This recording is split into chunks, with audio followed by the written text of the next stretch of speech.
Hello everyone, I hope आप सब अच्छे से होंगे। तो आज की जो हमारी क्लास है उसमें हम स्टार्ट करने वाले हैं स्टीरियो आइसोमेरिज्म में ज्योमेट्रिकल आइसोमेरिज्म कर चुके थे। आज जो हम करने वाले हैं वो कन्फर्मेशंस करने वाले हैं। तो कन्फर्मेशंस में हम कंप्लीट सिलेबस लेके चलेंगे, बेसिक टू एडवांस, जो भी आपका बेसिक से लेके एडवांस तक जितना भी है वो सारा। तो सबसे पहले हम शुरू करते हैं कन्फर्मेशन में। कन्फर्मेशंस होते क्या हैं या कन्फर्मेशनल आइसोमर्स आपको क्या होते क्या हैं। कन्फर्मेशनल आइसोमर्स को अगर आप डिफाइन करते हैं तो कन्फर्मेशनल आइसोमर्स में the isomerism due to rotation of the sigma bond, this is isomerism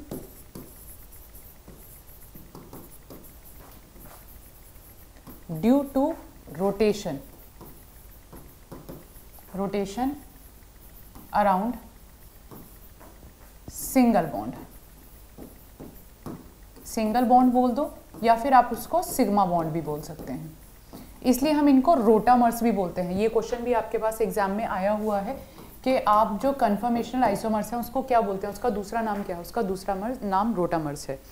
अब जैसे कि आप यहाँ पे स्ट्रक्चर्स देख पा रहे होंगे तो यहाँ पे हमें इथेन दिया हुआ है। मीथेन में तो कुछ है ही नहीं, एक ही कार्बन होता है। अगर इथेन की बात करें तो इथेन में जो दो कार्बन होते हैं वो एक दूसरे से सिग्मा बॉन्ड बनाए हुए होते हैं, एंड टू एंड ओवरलैपिंग होती है या head on end to end overlapping होगी। तो और ये जो सिग्मा बॉन्ड है इसमें रोटेशन पॉसिबल है। इस रोटेशन की वजह से हमारे पास में अलग अलग स्ट्रक्चर आते चले जाते हैं, अलग अलग 3D स्ट्रक्चर आते चले जाते हैं, 3 डायमेंशनल स्ट्रक्चर आते चले जाते हैं।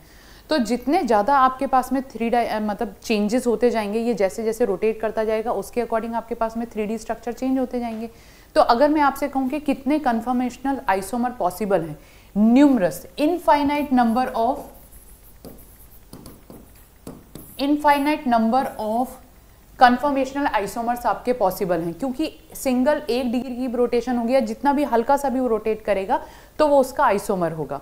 पर इसमें से यानी कि आपके कितने कन्फर्मर्स होंगे, कन्फर्मर्स आपके वो होते हैं जो कि जिनकी एनर्जी डिफरेंस के अकॉर्डिंग हम उनको डिफाइन कर सकते हैं। तो बेसिकली आपके न्यूमरस कन्फर्मेशनल आइसोमर्स होते हैं, पर कन्फर्मर्स आपके स्पेसिफिक ही होते हैं जो कि उसकी एनर्जी के अकॉर्डिंग डिफाइन किए जाते हैं। जैसे कि अगर मैं इथेन की ही हम पहले बात लेके चलते हैं, हमें दिया हुआ है इथेन CH3CH3।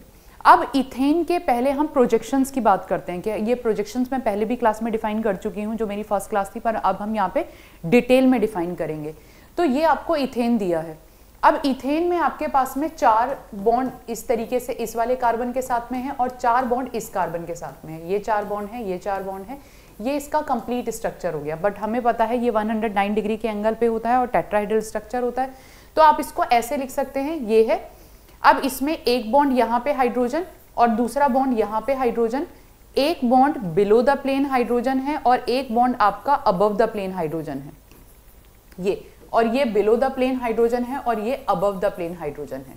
ये आपके पास में स्ट्रक्चर आ गया। अभी भी आपको समझ नहीं आ रहा होगा कि ये किस तरीके से है। तो अगर मैं इसको यहाँ से व्यू कर रही हूँ, ये व्यूअर की आई है, मैं इस कंपाउंड को यहाँ से व्यू कर रही हूँ। मैं अगर इसे यहाँ से व्यू कर रही हूँ और फॉर एग्जाम्पल एक पर्सन यहाँ पे अगर खड़ा हुआ है तो ये इसके दोनों हेड हैं, ये इसका हेड है, ये इसके दोनों हैंड्स हैं और ये इसकी टेल है या ये इसके लेग्स हैं।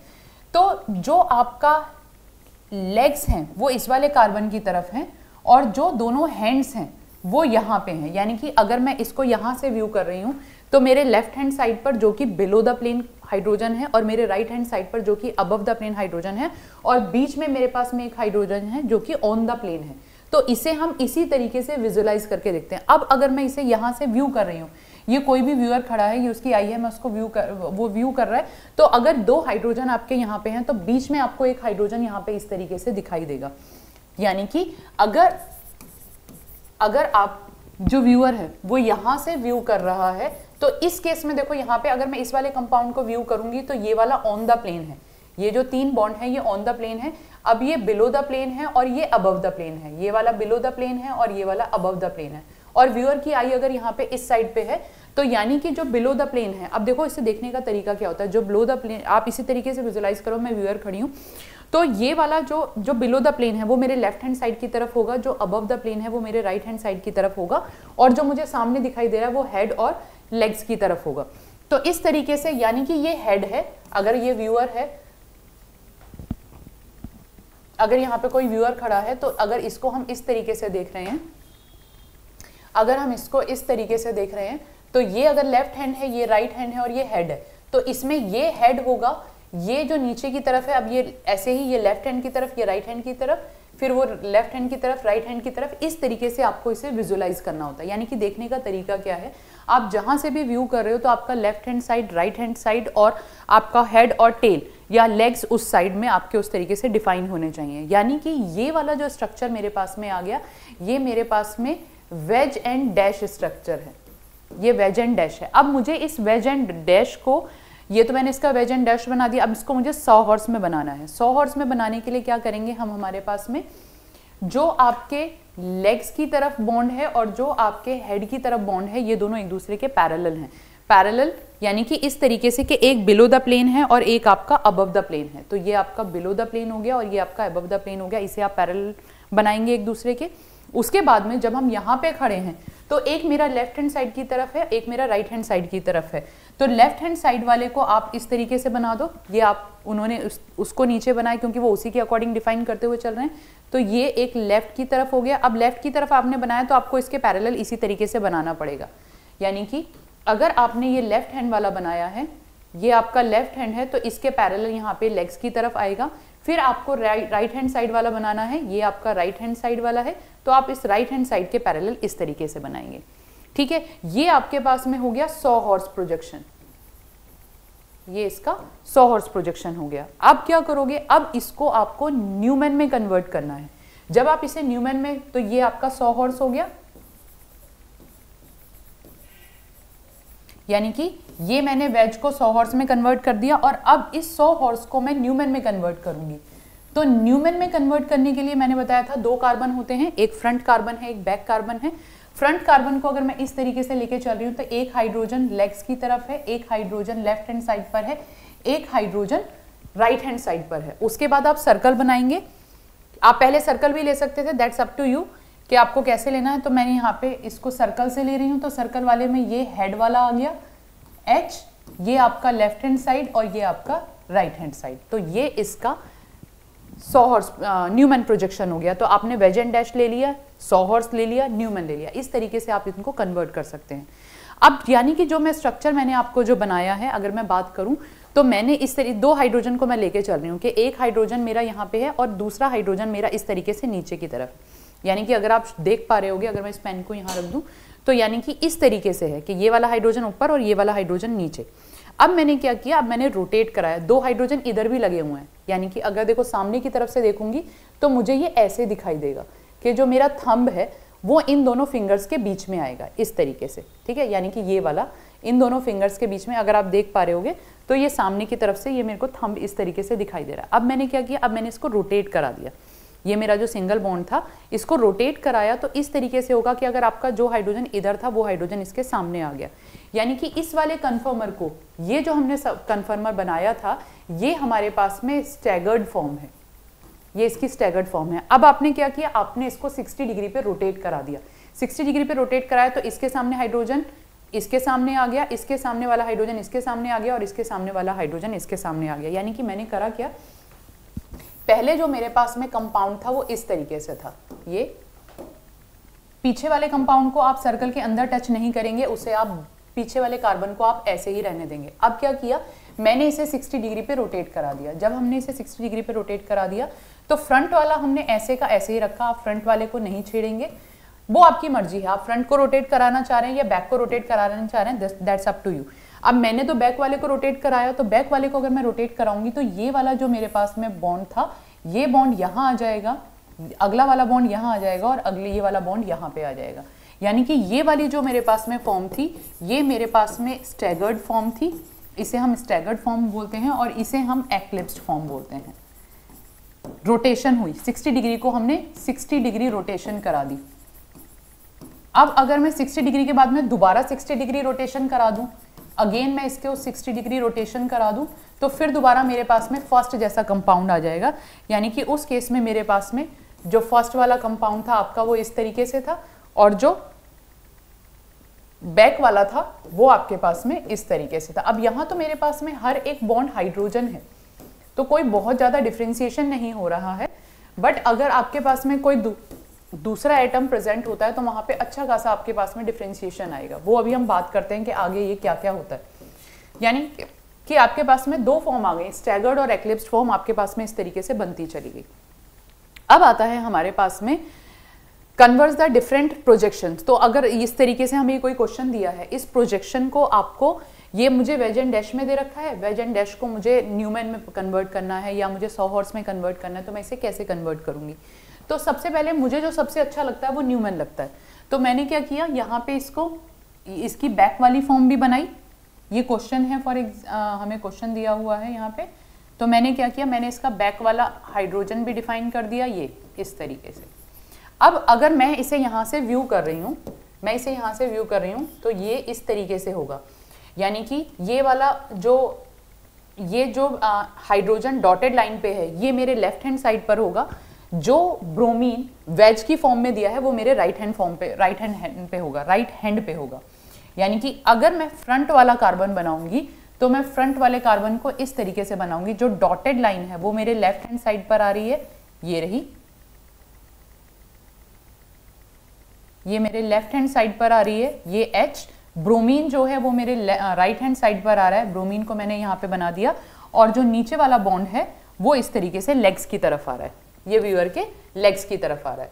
तो अब पर इन दोनों बॉन्ड के बीच में आपको पीछे ये वाला एक बॉन्ड दिखाई दे रहा है, ये आपको इन दोनों के बीच में दिखाई देगा। तो आप क्या करोगे, यहाँ पे सर्कल बनाओ, ये आपने सर्कल बना दिया। इसके बाद में जो पीछे वाला आपको दिखाई दे रहा है वो आपको यहाँ पे दिखाई दे रहा है, तो ये आपके पास में CH3 ग्रुप आ गया। उसके बाद में अब अगर यहाँ से देखोगे तो ये डॉटेड लाइन नीचे की तरफ है जो कि लेफ्ट हैंड साइड पर है, यानी कि below the plane left hand side आपके पास में ये आ गया।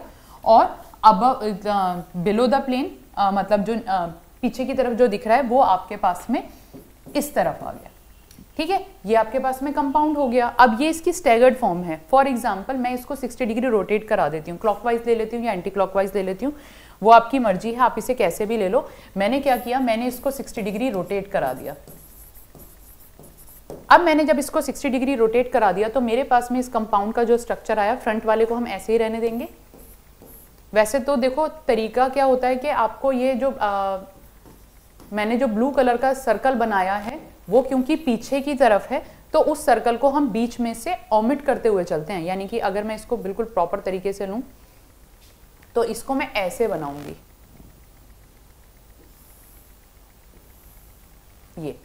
तो ये चीज डिफाइन कर रही है कि ये जो सर्कल है ये पीछे की तरफ है। अब मैंने क्या किया है, जो डार्क ब्लू वाला था उसको 60 डिग्री पे रोटेट करा दिया। अब 60 डिग्री पे अगर मैंने इसको ऐसे रोटेट कराया तो 60 डिग्री पे रोटेट कराने के, अच्छा मैंने इसको गलत बना दिया, ये आपका आगे वाला आपका ऐसे का ऐसे ही रहेगा। तो पहले मैं बैक वाला ले लेती हूँ और फ्रंट वाले को रोटेट करा देती हूँ। तो मैंने क्या लिया कि आपका जो येलो वाला था वो ऐसे रहने दिया, ये आपके पास में आ गया H, ये आपके पास में आ गया Br और ये आपके पास में आ गया मिथाइल ग्रुप। अब मुझे बैक वाला बनाना है, तो बैक वाला बनाने के लिए मैंने सर्कल इस तरीके से बनाया। तो ये सर्कल दिखा रहा है कि ये पीछे वाला कार्बन है, ये फ्रंट वाला कार्बन है और जो ब्लू वाला है वो बैक साइड वाला कार्बन है। अब मैंने क्या किया, मैंने इसको रोटेट करा दिया, यानी कि मैंने इसको रोटेट कराया इस तरीके से। ये आपका 60 डिग्री पे रोटेशन हो गया क्लॉकवाइज। जब मैंने इसको रोटेट कराया तो मिथाइल ग्रुप यहाँ पे आ गया और आपका Br ग्रुप यहाँ पे आ गया और जो आपका H ग्रुप है वो इस तरीके से आ गया। तो ये इसकी स्टैगर्ड फॉर्म है और ये इसकी एक्लिप्स्ड फॉर्म है। आप इसको फर्दर रोटेट करा सकते हैं, रोटेट करा के आपके पास में अलग अलग फॉर्म आती चली जाएंगी। तो अभी हमने क्या किया, ये हमने इसका न्यूमैन प्रोजेक्शन बना दिया। न्यूमैन प्रोजेक्शन के बाद में अब मेरे पास में आता है फिशर प्रोजेक्शन। फिशर प्रोजेक्शन आपने बहुत सुना है। तो फिशर प्रोजेक्शन में जब भी आपके बॉन्ड होते हैं वो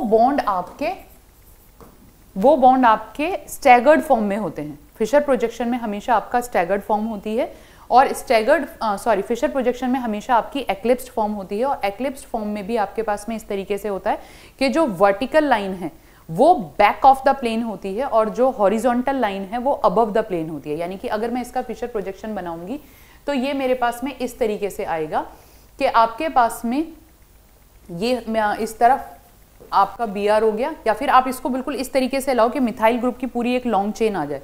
मैं इसको फर्दर 120 60 पे रोटेट कराऊंगी और 60 पे रोटेट करा के 120 का रोटेशन कराऊंगी। यानी कि इस बार मैंने इसको 120 डिग्री पे रोटेट करा दिया। तो जब मैंने इसको 120 डिग्री पे रोटेट कराया तो हम रोटेट करा रहे हैं बैक वाले को, फ्रंट वाले को हम ऐसे का ऐसे ही लिखे रहने देंगे। तो ये हमारे पास में आएगा, फ्रंट वाला हमारे पास में है CH3, यहाँ पे हमारे पास में है Br और यहाँ पे आ गया H। अब मैंने फ्रंट वाले को रोटेट कराया, तो फ्रंट वाले को रोटेट कराने पे भी मैंने इस तरीके से कराया कि 120 डिग्री का रोटेशन हुआ। बैक वाले को रोटेट कराया, 120 डिग्री का रोटेशन हुआ। तो अब आपके पास में CH3 ग्रुप यहाँ पे आ गया और जो इसके साथ में Br ग्रुप था वो Br ग्रुप यहाँ पे आ गया और जो H ग्रुप था वो यहाँ पे आ गया।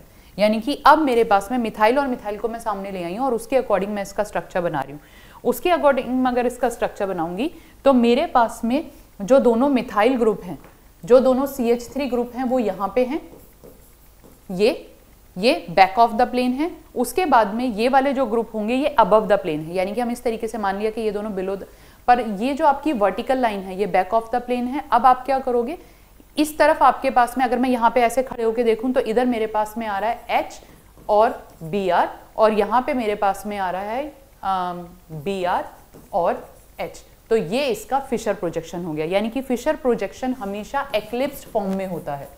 अगर आप बात करेंगे जब भी कभी आप फिशर प्रोजेक्शन बनाएंगे वो हमेशा एक्लिप्स्ड फॉर्म में होता है। तो अभी तक आपने 3-4 तरीके के प्रोजेक्शन कर लिए। प्रोजेक्शन में आपके पास में वेजेंट डैश आ गया, सॉहर्स आ गया, न्यूमैन आ गया और फिशर प्रोजेक्शन आ गया। प्रोजेक्शन का मतलब है कि आप उस कंपाउंड को देख किस तरीके से रहे हो। इसके बाद में आता है जब हमारे पास में डिफरेंट टाइप के कन्फर्मेशंस आ गए तो अब हम उनका एनालिसिस करते हैं। एनालिसिस कैसे, हम उसकी एनर्जी के अकॉर्डिंग एनालिसिस करते हैं। वहाँ पे कौन कौन से फैक्टर्स हैं तो हैं जिसके अकॉर्डिंग हमारे पास में अलग अलग तरीके के कन्फर्मेशंस आते हैं। तो any conformation can be specified by dihedral angle. तो सबसे पहले हमारे पास में आता है डाईहेड्रल एंगल क्या होता है। डाईहेड्रल एंगल क्या है, the angle between the CH bond on the front, जो फ्रंट का CH बॉन्ड है और जो बैक का CH बॉन्ड है, उस कार्बन का जो बैक का CH बॉन्ड है उनके बीच का जो एंगल होगा उसे आप डाईहेड्रल एंगल कहते हैं। तो अगर आपके पास में डाईहेड्रल एंगल 0 डिग्री है, यानी कि ये वाला, ये जो जिसमें आपके पास में डाईहेड्रल एंगल 0 डिग्री है, तो ये वाला जो कंपाउंड होता है ये आपका एक्लिप्स्ड फॉर्म होती है। जब आपका डाईहेड्रल एंगल 0 डिग्री है तो इसे आप बोलते हैं एक्लिप्स्ड, और जब आपका डाईहेड्रल एंगल 60 डिग्री होता है तो उसे आप बोलते हैं स्टैगर्ड। आप इसको इस तरीके से भी कर सकते हैं। तो ये न्यूमैन प्रोजेक्शन है। न्यूमैन प्रोजेक्शन का ही अगर आप सॉहर्स प्रोजेक्शन देखेंगे तो ये वाले देखिए, इस हाइड्रोजन के सामने ये वाला हाइड्रोजन है, इस हाइड्रोजन के सामने ये वाला हाइड्रोजन है, इस हाइड्रोजन के सामने ये वाला हाइड्रोजन है। तो ये आपका सॉहर्स प्रोजेक्शन हो गया एक्लिप्स्ड फॉर्म का। स्टैगर्ड फॉर्म का अगर आप सॉहर्स प्रोजेक्शन देखेंगे तो ये हाइड्रोजन ऊपर है और ये हाइड्रोजन नीचे है। ये हाइड्रोजन यहाँ है, ये यहाँ है, ये वाला यहाँ है, ये यहाँ। यानी कि अगर आप यहाँ से व्यू कर रहे हो, इस सामने से व्यू कर रहे हो, तो इन दोनों के बीच में आपको ये वाला हाइड्रोजन दिखाई देगा, जो कि आपको बहुत ही क्लियरली पता चल रहा है। इन दोनों के बीच में आपके पास में ये वाला हाइड्रोजन आ रहा है, तो इन दोनों के बीच में आपके पास में ये वाला हाइड्रोजन आ रहा है। ऐसे ही ये वाला जो नीचे है ये पीछे की तरफ होगा, तो इसमें ये वाला यहाँ और ये दोनों यहाँ पे। तो ये आपके पास में न्यूमैन प्रोजेक्शन के एक्लिप्स्ड और स्टैगर्ड फॉर्म है, और ये आपकी सॉहर्स प्रोजेक्शन की एक्लिप्स्ड और स्टैगर्ड फॉर्म है। जब आपका डाईहेड्रल एंगल 0 डिग्री का होता है तो उसे हम एक्लिप्स्ड फॉर्म बोलते हैं, और जब आपका डाईहेड्रल एंगल 60 डिग्री का होता है तो उसे हम स्टैगर्ड फॉर्म बोलते हैं। इसके अलावा अगर कोई और एंगल है तो स्क्यू और गॉस भी आता है। गॉस में आपका 120 डिग्री का एंगल आएगा, वो अभी हम बात करेंगे आगे किसके बीच में 120 डिग्री का एंगल है। और स्क्यू में आपके पास में 60 डिग्री के अलावा या 0 डिग्री के अलावा कोई और बॉन्ड एंगल है तो उसे आप स्क्यू बोलते हैं, दैट इज स्क्यू, SKEW, वो आपकी स्क्यू फॉर्म होती है। तो ये आपका हो गया कन्फर्मेशंस कि आपके कौन कौन से कन्फर्मेशन है। अब हम करते हैं कन्फर्मेशनल एनालिसिस। जब हम कन्फर्मेशंस देखते हैं तो अब इनमें से कौन सा कन्फर्मेशन स्टेबल है, कौन सा स्टेबल है, कौन सा अनस्टेबल है, ये डिपेंड करता है उनकी एनर्जीज के ऊपर। और एनर्जी क्या है, यहाँ पे आता है torsional state. The resistance to the twisting torsion is called torsional strain, and the 12.6 degree kilojoule, 3 kilojoule of the energy required is called torsional energy। तो जब आप रोटेट कराते हैं, अब देखो यहाँ पे टॉरिशनल स्ट्रेन होता है। टॉरिशनल स्ट्रेन क्या है, ये जब पहली बात the strain between the bond pairs. तो अगर आप इसे डिफाइन करेंगे तो आप इसे इस तरीके से डिफाइन करेंगे कि स्ट्रेन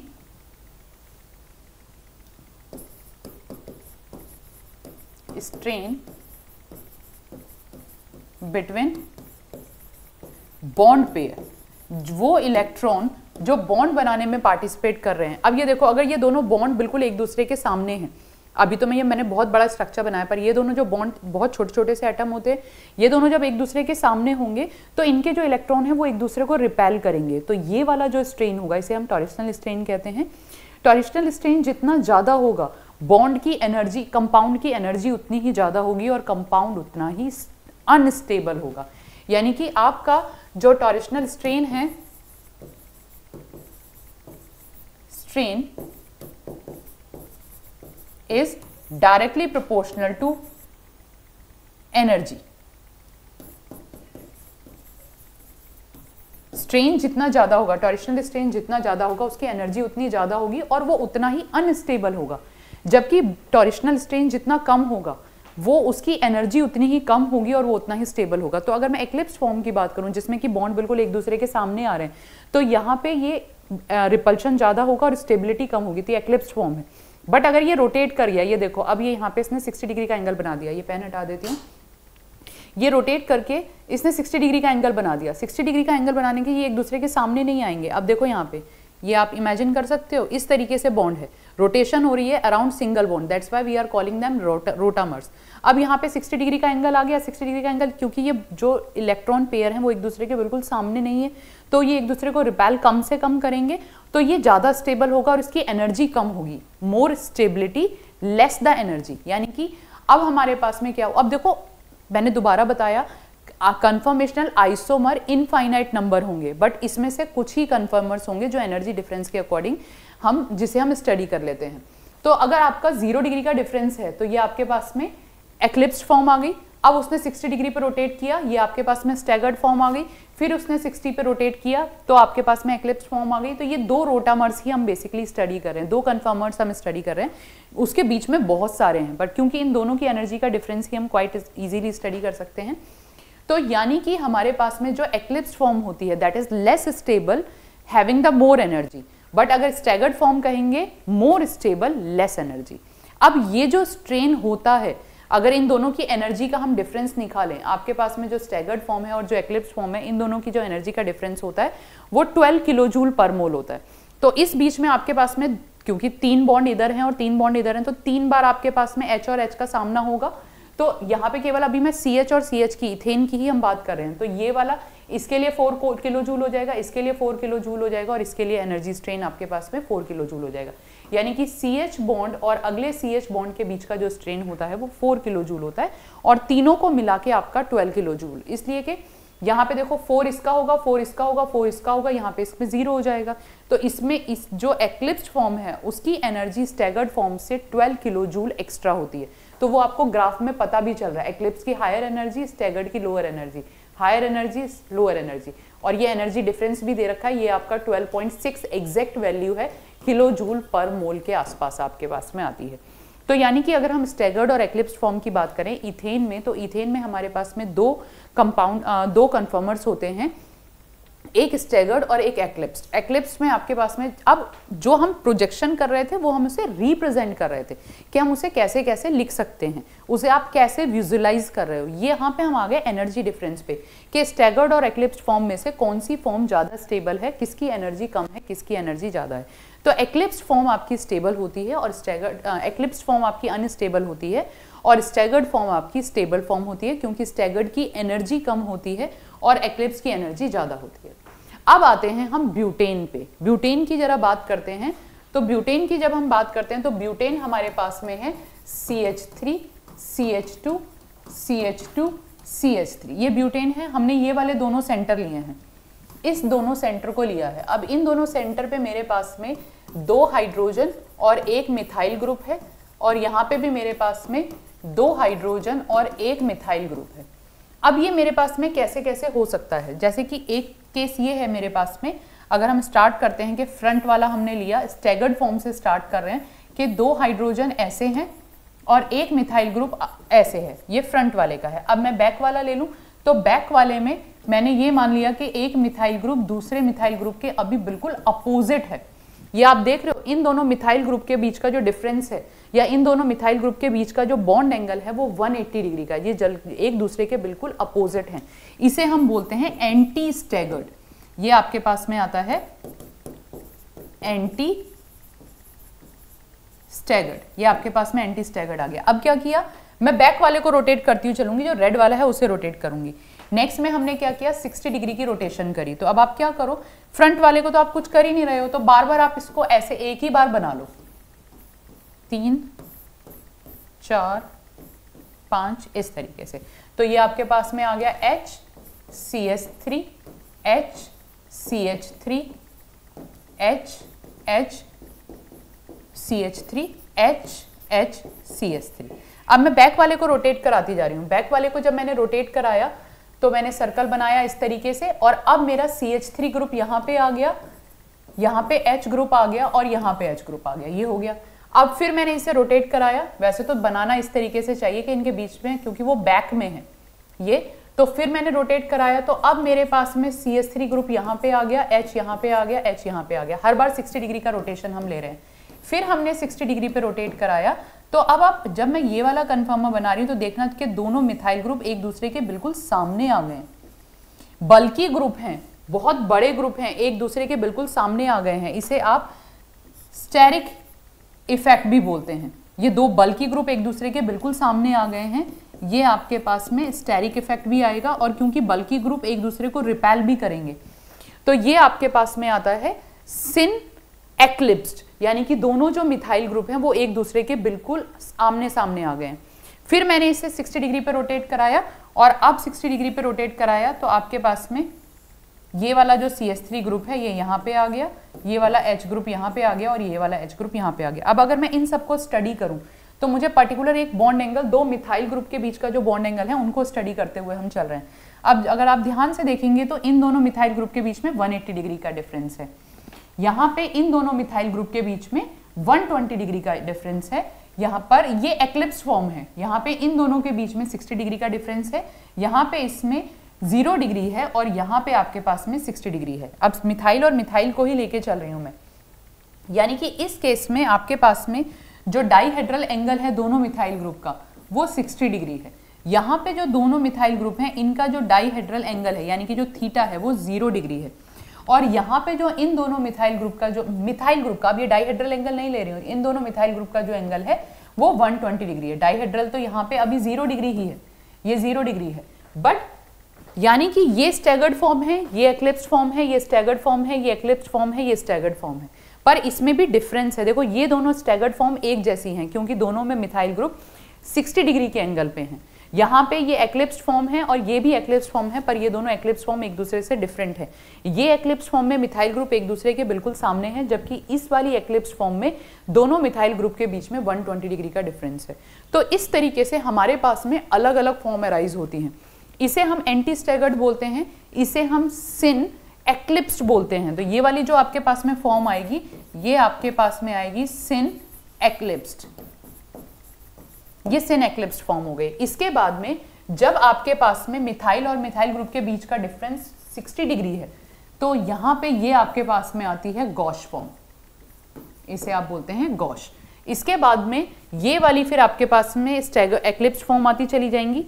तो हमारे पास में जो एनर्जी डिफरेंस आता है उसके अकॉर्डिंग टोटल हमारे पास में जो एनर्जी डिफरेंस के अकॉर्डिंग मेनली 3-4 स्ट्रक्चर्स बनते हैं। सबसे पहले जो आपकी टोटली एक्लिप्स्ड है, जिसे कि हम सिन एक्लिप्स्ड भी बोल रहे थे, ये हमारे पास में, इसे मैंने सिन एक्लिप्स्ड भी बोला था वहां पे।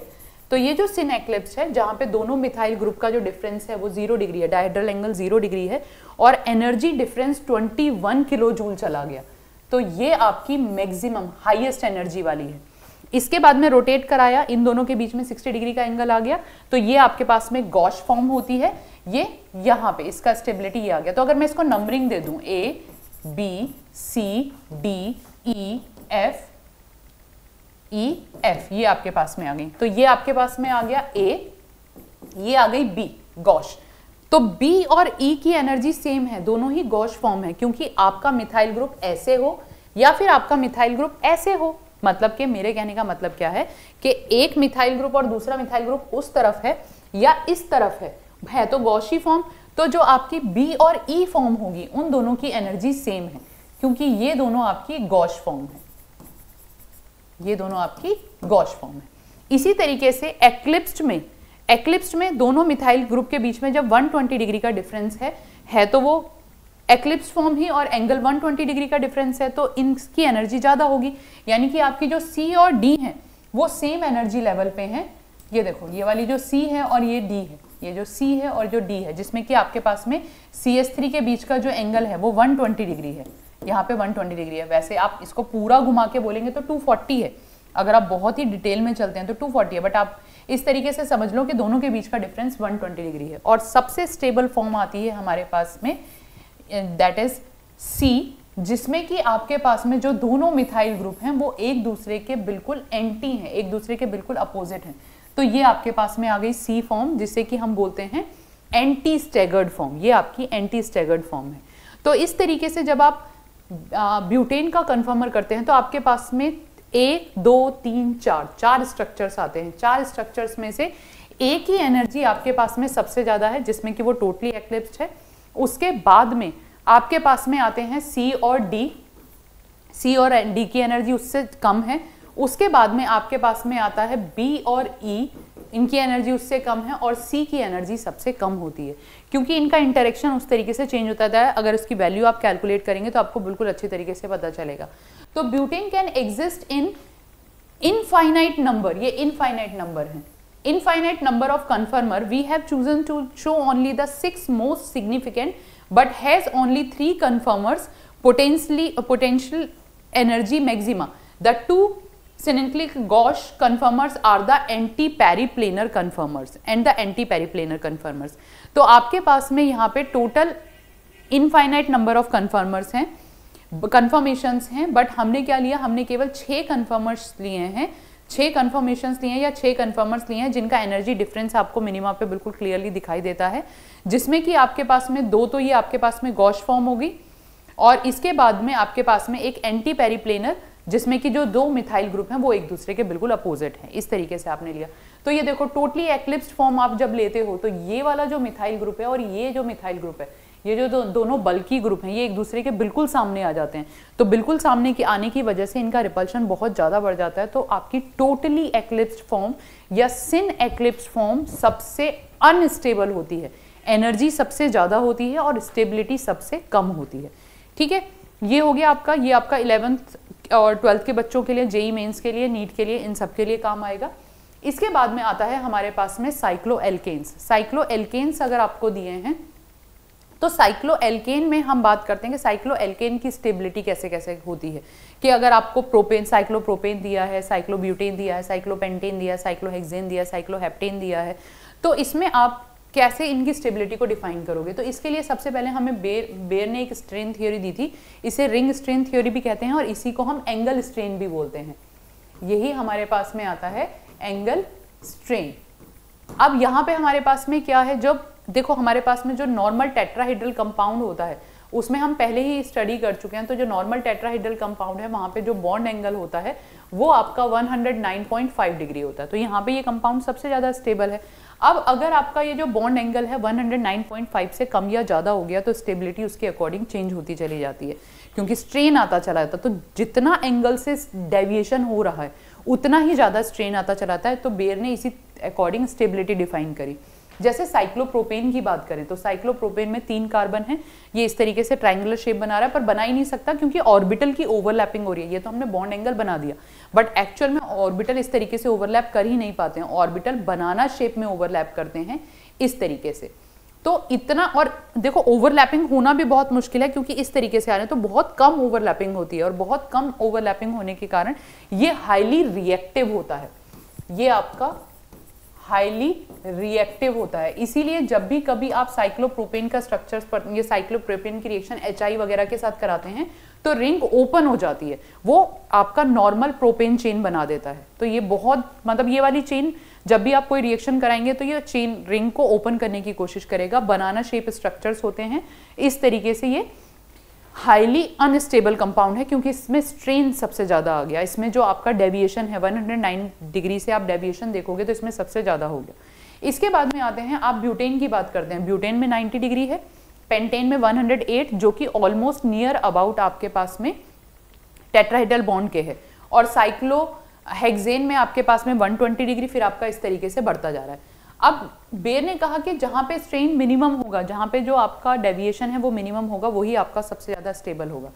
अब पहले बात करते हैं ब्यूटेन की। तो ब्यूटेन का जब हमने स्ट्रक्चर देखा तो हमें लगा इस तरीके का स्ट्रक्चर होता, पर ऐसा नहीं होता। अगर ये आप ब्यूटेन का स्ट्रक्चर देखोगे तो ये इस तरीके से आप स्ट्रक्चर बनाओगे तो बॉन्ड बिल्कुल एक दूसरे के सामने आ जाएंगे। ये देखो अभी भी आ रहे हैं, पर इस स्ट्रेन को कम करने के लिए ये पकड़ फॉर्म में हो जाता है। यानी कि अगर आप ये सोच रहे हो कि बिल्कुल इस तरीके से आपका स्क्वायर प्लेनर बनेगा, स्क्वायर प्लेनर नहीं बनता, ये हल्का सा बीच में से उठ जाता है, इस तरीके से पकड़ फॉर्म बोलते हैं इसको। तो यानी कि जो आपके पास में साइक्लोब्यूटेन का स्ट्रक्चर आएगा वो कुछ इस तरीके से होता है, ये आपका कुछ इस तरीके से है। रीजन कि ये जो बॉन्ड है वो बिल्कुल एक दूसरे के सामने आएंगे, तो वहां पे रिपल्शन बहुत ज्यादा होगा, वो रिपल्शन बहुत ज्यादा, तो उस रिपल्शन को कम करने के लिए जो आपका उस रिपल्शन के अकॉर्डिंग से स्टेबलाइज करने के लिए वो पकड़ फॉर्म में आ जाता है, थोड़ा सा ट्विस्टेड फॉर्म में हो जाता है। तो ये अगर आप स्ट्रक्चर देखोगे तो 2 बॉन्ड ऊपर होंगे और 2 बॉन्ड हल्के से नीचे की तरफ होंगे, स्लाइटली फोल्डेड कन्फर्मेशंस होते हैं।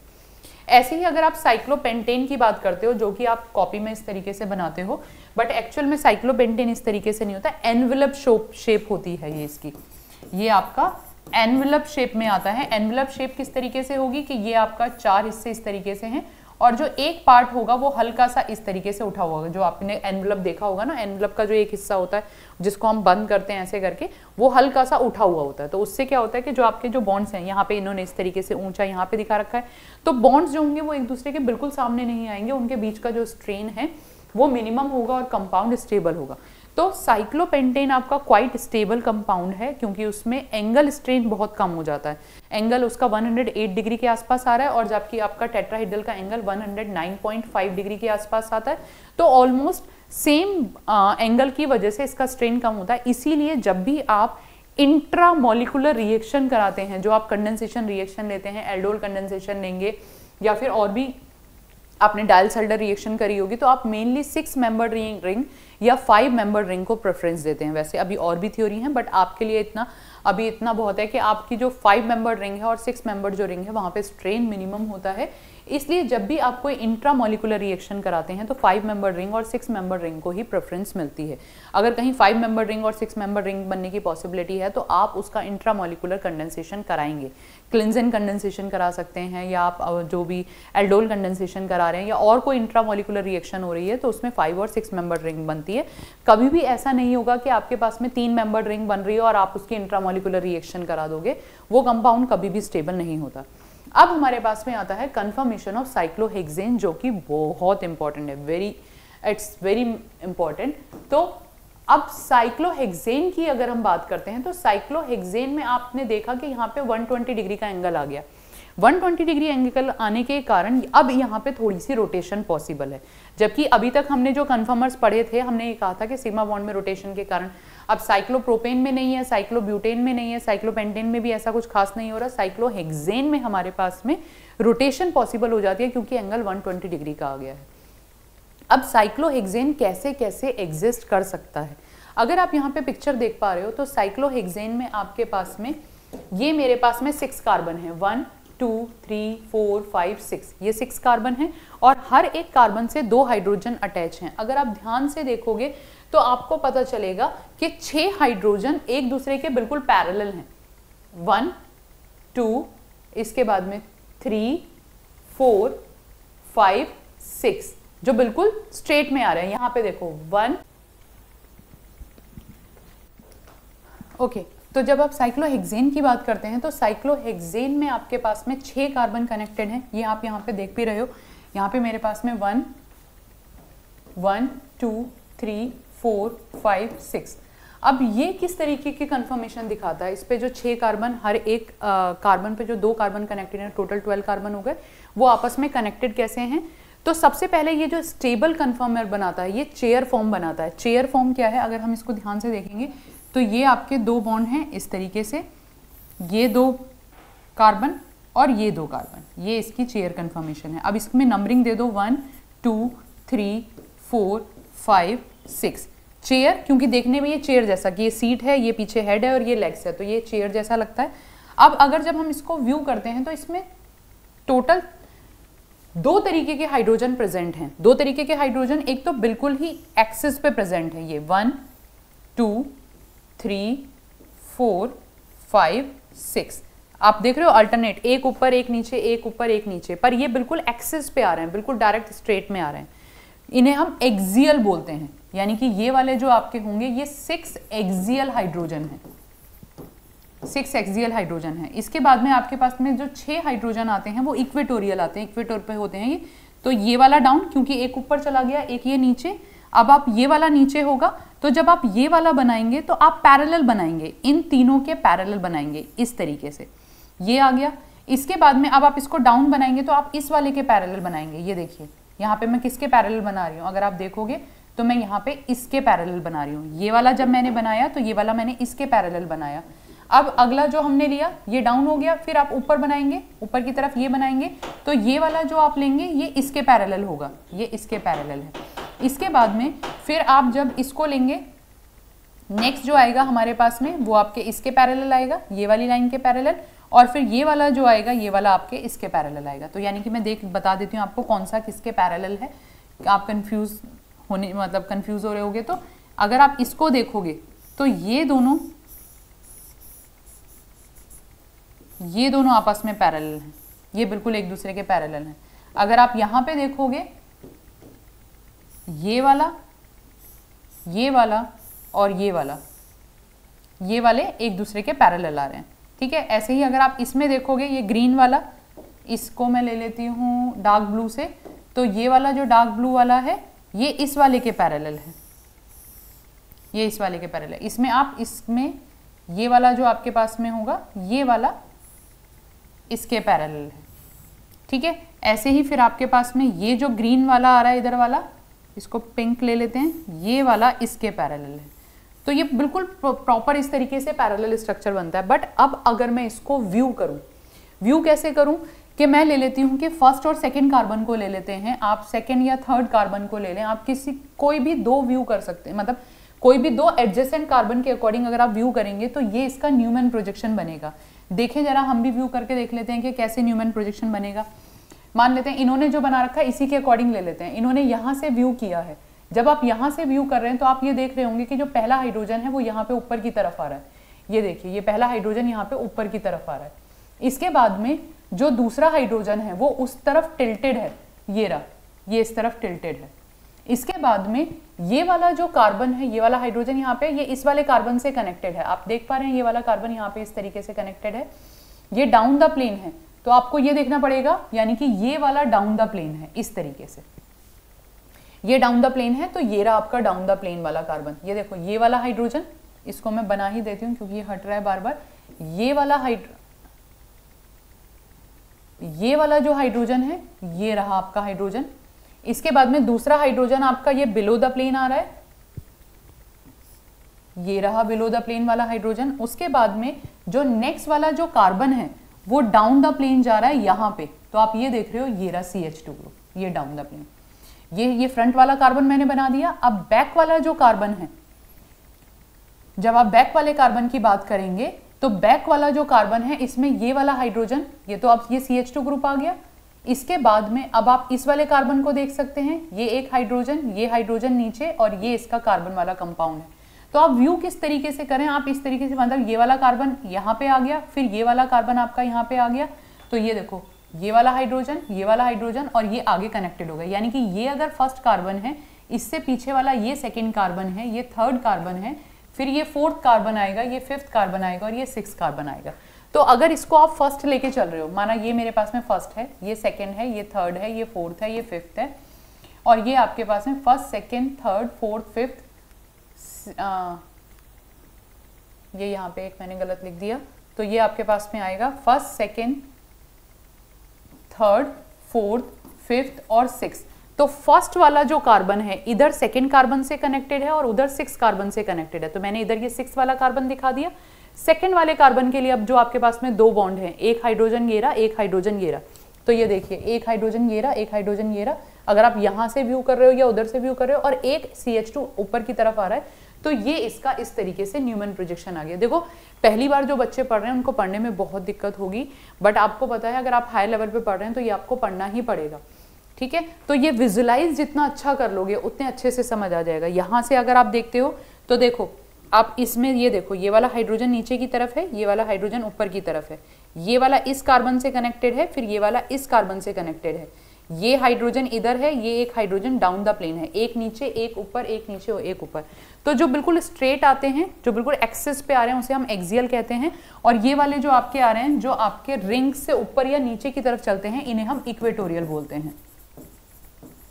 तो आपके पास में दो तरीके के बॉन्ड होते हैं, आपके पास में 6 एक्सियल होंगे और 6 इक्वेटोरियल होंगे। पहली चीज यानी कि अब हम यहाँ पे कर क्या रहे हैं, यहाँ पे हमने चेयर कन्फॉर्मेशन बनाया है,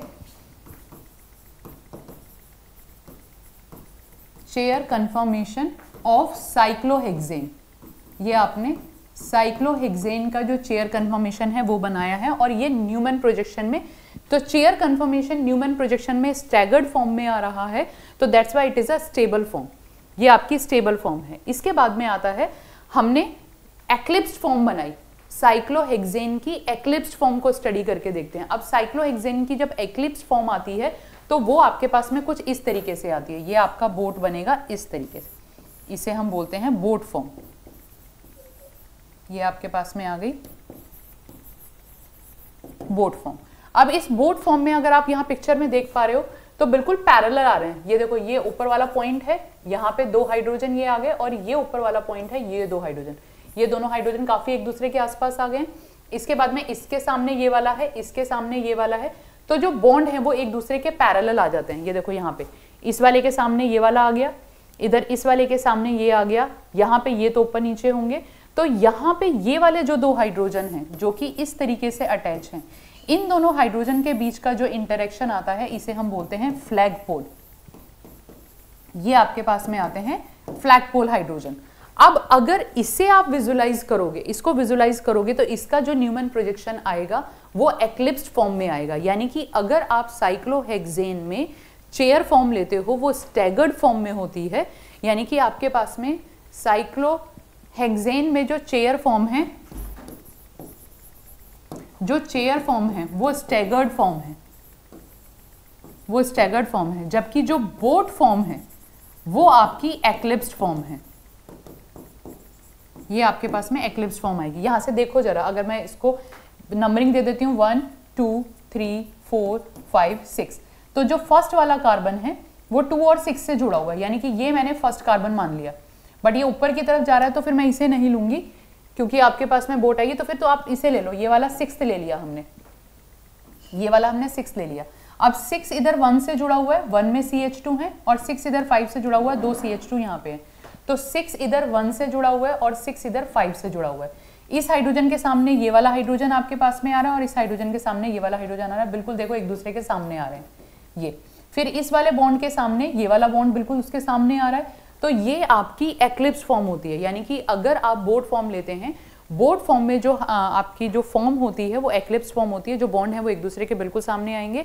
तो एक तो आपका टॉरिशनल स्ट्रेन हो गया, वो ज्यादा हो गया, और फिर फ्लैगपोल हाइड्रोजन, जो हाइड्रोजन बिल्कुल एक दूसरे के पास में यहाँ पे आ रहे हैं, ये आपके फ्लैगपोल हाइड्रोजन होते हैं। इसमें फ्लैगपोल हाइड्रोजन का भी इंटरेक्शन आता है, तो कई बार फ्लैगपोल हाइड्रोजन पूछ लिए जाते हैं कि आपके फ्लैगपोल हाइड्रोजन कौन से हैं। तो अब यहाँ तक आपको पढ़ने के बाद में समझ आ गया होगा कि अगर मैं साइक्लोहेक्सेन के कन्फर्मर्स लूँ तो उसमें 2 कन्फर्मर तो मेरे को बिल्कुल ही क्लियर दिखाई दे रहे हैं कि एक आपका चेयर है, एक बोट है। चेयर स्टेबल होगा, बोट अनस्टेबल होगा क्योंकि रोटेशन होती जा रही है।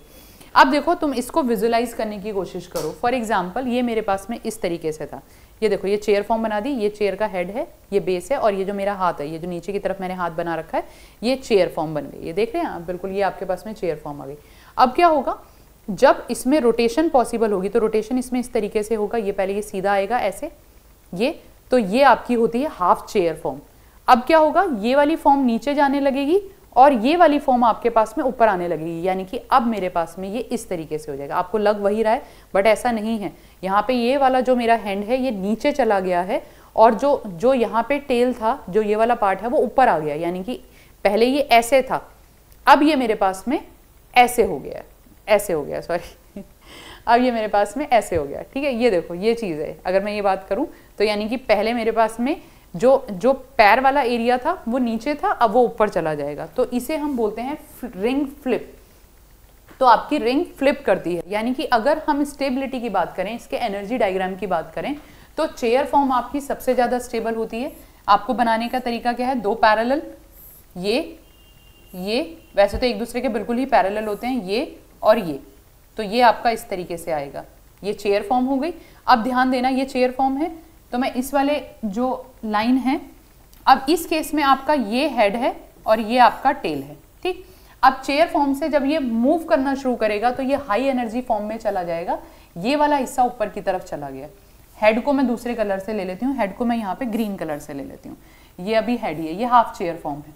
हाफ चेयर के फॉर्म के बाद में अब ये ट्विस्ट होना शुरू होगा, तो ये ट्विस्टेड फॉर्म आ गई है, ये आपकी ट्विस्टेड फॉर्म आ गई, ये ग्रीन वाला पार्ट हो गया और ये आपका पिंक वाला पार्ट हो गया, ये आपका पिंक वाला पार्ट है। अभी यहाँ पे भी ये वाला आपका पिंक वाला पार्ट है, ये आपका पिंक वाला पार्ट है, ये पिंक वाला पार्ट है और ये आपका पिंक वाला पार्ट है। अब आप देखना धीरे धीरे जो ग्रीन वाला पार्ट है वो नीचे जाने लगा, ये हो गया, ये आ गया आपकी बॉट फॉर्म, ये आ गई, ये अब हाफ चेयर बनाएगी और हाफ चेयर के बाद में ये नीचे चला जाएगा। यानी कि अब आपकी रिंग फ्लिप कर चुकी है, जो हेड वाला पार्ट था वो नीचे की तरफ जा चुका है, रिंग फ्लिप हो चुकी है। पर जब आपने रिंग फ्लिप करी उस बीच में आपके पास में कितने पार्ट आ रहे हैं, रिंग फ्लिप में चेयर आई, चेयर से half chair I, half chair के बाद में ट्विस्ट बोट आई, ट्विस्ट बोट के बाद में बोट आई, फिर ट्विस्ट बोट, हाफ चेयर और चेयर। अब यहाँ पे आप स्टेबिलिटी की बात करते हैं या फिर आप एनर्जी के अकॉर्डिंग बात करते हैं, तो आपकी हाफ चेयर फॉर्म की एनर्जी सबसे ज्यादा होगी।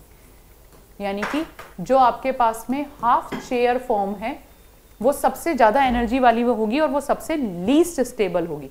इसके बाद में आपके पास में आता है बोट फॉर्म, बोट फॉर्म के बाद में आपके पास में आता है ट्विस्ट बोट और ट्विस्ट बोट के बाद में आपके पास में आता है चेयर फॉर्म। तो ये क्वेश्चन कई बार आया हुआ है, ये स्टेबिलिटी पूछ लेते हैं, तो इस तरीके से आपकी पूरी चेन फ्लिप हो जाएगी, इसे रिंग फ्लिप बोलते हैं। ये आपके पास में आती है रिंग फ्लिप, ठीक है। तो अभी तक हमने क्या किया, हमने साइक्लोहेक्सेन की बात करी। साइक्लोहेक्सेन आपके स्टेबल कन्फर्मर्स, उसका चेयर कन्फर्मर स्टेबल है और अनस्टेबल फॉर्म बोट है। रीजन क्या है, बोट में वो आपकी एक्लिप्स फॉर्म में है और चेयर फॉर्म में वो आपकी स्टैगर्ड फॉर्म में है। बट चेयर से जब तक वो बोट पे पहुंचता है और बोट के बाद में फिर वो जब दोबारा चेयर पे आता है तो बहुत सारे डिफरेंसेस बीच में आ जाते हैं। तो यहाँ पे हमारे पास में 4 मेनली फॉर्म आती हैं, चेयर फॉर्म, आपके पास में हाफ चेयर, ट्विस्ट बोट और बोट।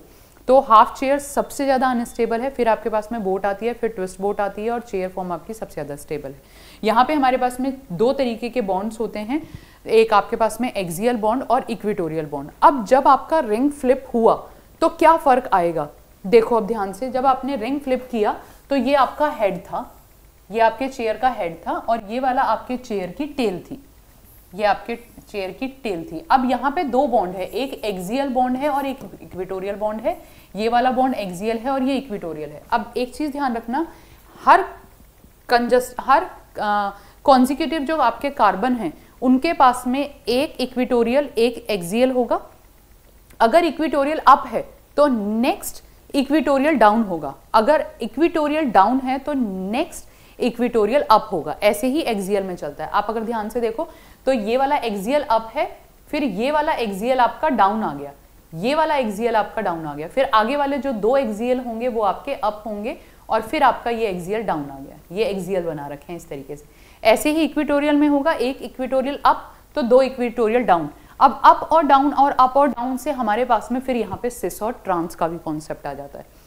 अब क्या हुआ यहाँ पे, ये आपके पास में हेड, ये आपके पास में ग्रीन वाली चेयर की हेड थी और ये चेयर के लेग्स थे। जब रिंग फ्लिप हुई तो मेरे पास में जो लेग्स थे, जो हेड था, अब वो लेग्स में कन्वर्ट हो गया और जो लेग्स थे वो अब हेड में कन्वर्ट हो गए। पर आपने इसके साथ देखा जो इसका एक्सियल बॉन्ड था, बहुत इंपॉर्टेंट पॉइंट है ये, देखो पॉइंटर से बना के बता देती हूँ। ये ब्लू वाला ले रही हूँ और इसे मैं ग्रीन ले रही हूँ। ये देखो, ये अब ग्रीन वाला पॉइंट हो गया। ग्रीन वाले पॉइंट में आपका जो एक्सियल था, जो आपका एक्सियल था वो, ये देखो यहाँ पे ये 1 है। अब आपका जो एक्सियल ऊपर गया हुआ था अब वो एक्सियल डाउन आ गया। ये देखिए, ये आपका एक्सियल यहाँ पे आ गया और ये वाला इक्वेटोरियल अब चला गया। यानी कि जब आप रिंग ट्विस्ट करते हैं तो जितने भी आपके जो एक्सियल होते हैं वो इक्विटोरियल में कन्वर्ट हो जाते हैं और जितने भी इक्विटोरियल होते हैं वो एक्सियल में कन्वर्ट हो जाते हैं। इसे 1 मिनट अभी और इसे ढंग से देखिए जरा। जो आपका एक्सियल था, जो ए था, पर्पल जो कलर का जो बॉन्ड था, इसमें भी अलग मैं कलर ले लेती हूँ, ये आपका जो पर्पल कलर का एक्सियल था अब वो इक्विटोरियल में कन्वर्ट हो गया, और जो आपका ब्लैक कलर का इक्विटोरियल था वो अब एक्सियल में कन्वर्ट हो गया। तो यानी कि जब भी हमारे पास में रिंग फ्लिप होती है, जब भी हमारे पास में रिंग फ्लिप होगी तो एक्सियल इक्विटोरियल में कन्वर्ट हो जाता है और इक्विटोरियल एक्सियल में कन्वर्ट हो जाता है, अप डाउन इस तरीके से, ठीक है।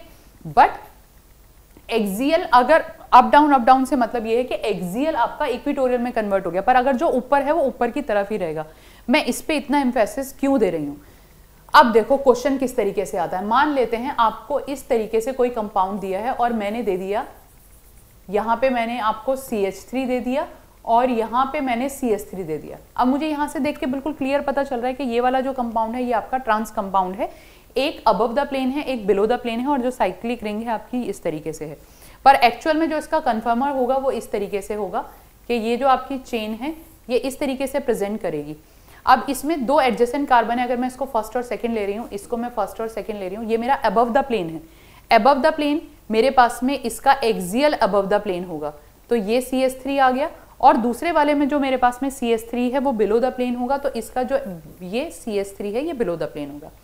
पर दोनों ही एक्सियल हैं, ये ध्यान रखना, ये दोनों एक्सियल हैं, पर एक अबव द प्लेन है, एक बिलो द प्लेन है। अब क्या हुआ, अब रिंग ट्विस्ट हो गई या रिंग फ्लिप हो गई। जब आपके पास में रिंग फ्लिप हुई तो मेरे पास में पूरा अपोजिट वो आ गया, ये मेरे पास में आया अब इस तरीके से, यानी कि ये हेड हो गया और ये मेरे पास में टेल हो गया। तो अभी भी ये 1 है और ये 2 है, यानी कि ये वाला मेरा 1 था और ये वाला मेरा 2 है, ठीक है। ये 1 है, ये 2 है। अब 2 ऊपर चला गया, 2 में जो आपके पास में CH3 था, जो एक्सियल था, जो नीचे की तरफ था, पर वो नीचे की तरफ ही रहेगा, पर अब वो इक्विटोरियल हो जाएगा, ये इक्विटोरियल हो गया CH3। ऐसे ही 1 में जो आपका एक्सियल था अब वो इक्विटोरियल हो जाएगा, पर रहेगा वो अबव द प्लेन ही, यानी कि वो आपका इस तरीके से इक्विटोरियल हो गया। तो ये आपके पास में रिंग फ्लिप हो गई। अब आता है कि इन दोनों में से कौन सी रिंग ज्यादा स्टेबल है, कौन से कन्फर्मर में वो कंपाउंड आपका प्रेजेंट रहेगा, यानी कि आपके पास में जिसमें दोनों एक्सियल हैं या जिसमें दोनों इक्विटोरियल हैं, उसमें से वो कौन सी फॉर्म में ज्यादा एग्जिस्ट करेगा। तो यहाँ पे अब हम बात करते हैं स्टेबिलिटी की। कन्फर्मर ऑफ मोनो सब्स्टिट्यूटेड, तो ये आपके पास में मोनो सब्स्टिट्यूटेड वाला दे दिया। ये आपके पास में मिथाइल ग्रुप था, इक्विटोरियल फॉर्म थी, बोट फॉर्म आई, अभी भी ये एक्सियल है, बट जब ये दूसरा ट्विस्ट हुआ तो जो इसकी एक्सियल फॉर्म थी वो इक्विटोरियल फॉर्म में कन्वर्ट हो गई, पर अभी भी वो अबव द प्लेन है, यानी कि हर केस में वो है अबव द प्लेन ही है, अबव द प्लेन ही, बट एक बार वो एक्सियल फॉर्म में है और दूसरी बार में वो इक्विटोरियल फॉर्म में है। तो ये आपके पास में रिंग के 2 पार्ट आ गए। अब कौन सी फॉर्म ज्यादा स्टेबल है, कि अगर आपका जो ग्रुप है वो एक्सियल फॉर्म में कनेक्टेड है तब वो स्टेबल होगा, या वो इक्विटोरियल फॉर्म में है तब वो कनेक्टेड होगा, तब वो ज्यादा स्टेबल होगा। तो अब अगर यहाँ पे मैं देखूं, जब मेरे पास में CH3 ग्रुप एक्सियल फॉर्म में आ रहा है, अबव द प्लेन है पर एक्सियल स्ट्रक्चर, एक्सियल पोजीशन पे है। अब ये वाला जो मिथाइल ग्रुप है, इस मिथाइल ग्रुप का इस वाले मिथाइल ग्रुप के साथ गॉश इंटरेक्शन है, इन दोनों के बीच में 60 डिग्री का एंगल है, ठीक है। यहां से ये आपको गॉश दिखाई दे रहा है। तो और ये वाला मिथाइल ग्रुप, यानी कि ये दोनों फॉर्म में आपको ये दिखा दिया, ये आपका गॉश में इंटरेक्शन दिखा रखा है, इसका इस वाले मिथाइल ग्रुप के साथ में, यहाँ वाले मिथाइल ग्रुप के साथ में और यहाँ वाले मिथाइल ग्रुप के साथ में गॉश इंटरेक्शन है, 60 डिग्री का एंगल है। अब अगर आपके पास में ये एंटी फॉर्म में, यानी कि ये जो मिथाइल ग्रुप है ये इक्विटोरियल पोजीशन पे अगर प्रेजेंट है, इक्विटोरियल पोजीशन यानी कि बिलो द प्लेन प्रेजेंट है, तो उस केस में इस वाले मिथाइल ग्रुप का इस मिथाइल ग्रुप के साथ में एंटी इंटरेक्शन है। और जब आपका एंटी इंटरेक्शन होगा तो आपको देख के पता चल रहा है कि आपका जो कंपाउंड है एंटी वाला ज्यादा स्टेबल होगा, यानी कि एक्सियल फॉर्म और इक्विटोरियल फॉर्म, एक ही कंपाउंड आपका एक्सियल और इक्विटोरियल फॉर्म में प्रेजेंट है, तो इसमें से कौन सी फॉर्म ज्यादा स्टेबल होगी, जबकि वो इक्विटोरियल पोजीशन पे होगा तो वो आपका कंपाउंड ज्यादा स्टेबल होगा। यानी कि जो मैंने आपको इस तरीके से बना के दिखाया था, ये जो मैंने यहाँ पे लिखा था, इसके मेरे पास में 2 कन्फर्मर्स हो सकते हैं। 2 कन्फर्मर्स मेरे पास में इस तरीके से इसके 2 कन्फर्मर्स हैं, ये रिंग फ्लिप हो गई। अब अगर मैं यहाँ पे ले रही हूँ, अबव द प्लेन ले रही हूँ, तो ये एक्सियल पे यहाँ पे आएगा। फर्स्ट पोजीशन अभी भी मेरे पास में यही है। अब जब मैंने रिंग फ्लिप करी तो मेरे पास में फर्स्ट पोजीशन ये वाली हो गई है। ध्यान रखना, जब हम रिंग फ्लिप कर रहे हैं तो ये वाली जो फर्स्ट पोजीशन है ये नीचे आ गई है। अब जब रिंग फ्लिप होगी, ये है तो अबव द प्लेन ही, पर अब ये इक्विटोरियल पोजीशन पे आ गया। तो जब ये एक्सियल पोजीशन पे यहाँ पे था तो इसका यहाँ पे हमारे पास में गॉश इंटरेक्शन था इस मिथाइल ग्रुप के साथ में, पर जब ये इक्विटोरियल पोजीशन पे आ गया तो अब इसका एंटी इंटरेक्शन है। ये देखो, ये इसका एंटी इंटरेक्शन आ गया। तो इन दोनों में से ये वाली फॉर्म आपकी ज्यादा स्टेबल होगी, यानी कि जब आपका सब्स्टिट्यूशन इक्विटोरियल पोजीशन पे प्रेजेंट होता है तो वो ज्यादा स्टेबल होता है then comparison to axial position. इसके अलावा एक्सियल पोजीशन जो हमारे पास में होती है, ये जो एक्सियल पोजीशन है ये इस वाले हाइड्रोजन के साथ में और इस वाले हाइड्रोजन के पास में, ये अगर फर्स्ट पोजीशन है, ये सेकंड हो गई, ये थर्ड हो गई, और इसी के रेस्पेक्ट में ये फर्स्ट है, ये सेकंड है, ये थर्ड है। तो इस वाली जो एक्सियल पोजीशन है इस वाले हाइड्रोजन के साथ में और इस वाले हाइड्रोजन के साथ में ये इंटरेक्ट करेगी, क्योंकि एक दूसरे के सामने इस तरीके से आ जाएंगे। भाई ये सामने आ गया और यहाँ पे दोबारा मिथाइल ग्रुप प्रेजेंट है, तो ये तीनों आपस में एक दूसरे से इंटरेक्ट करेंगे, जिसे स्टेरिक हिंड्रेंस बोलते हैं या स्टेरिक रिपल्शन बोलते हैं। तो यहाँ पे इस इंटरेक्शन को हम 1,3 डाई एक्सियल इंटरेक्शन कहते हैं, कि इस एक्सियल पोजीशन का इस वाले एच के साथ और इस एक्सियल पोजीशन का इस वाले एच के साथ इंटरेक्शन होगा। 2 इंटरेक्शन होंगे, 1 और 3rd पोजीशन के इंटरेक्शन होंगे, जिसकी वजह से एक्सियल पोजीशन और भी अनस्टेबल हो जाती है। इसलिए जब भी आपके पास में कोई ग्रुप प्रेजेंट होता है तो हम कोशिश यही करते हैं कि आपका जो ग्रुप है वो इक्विटोरियल पोजीशन पे स्टेबल होगा। तो मैंने अगर ये बनाया आपका, और इस तरीके से वो ये पूछेगा कि आपको इसका स्टेबल कन्फर्मर बताना है, सबसे पहले आप चेयर बनाओगे और चेयर पे बना के उसको फिर इक्विटोरियल पोजीशन पे लगाने की कोशिश करो, तो आपके पास में स्टेबल कन्फर्मर आएगा। जैसे कि फॉर एग्जांपल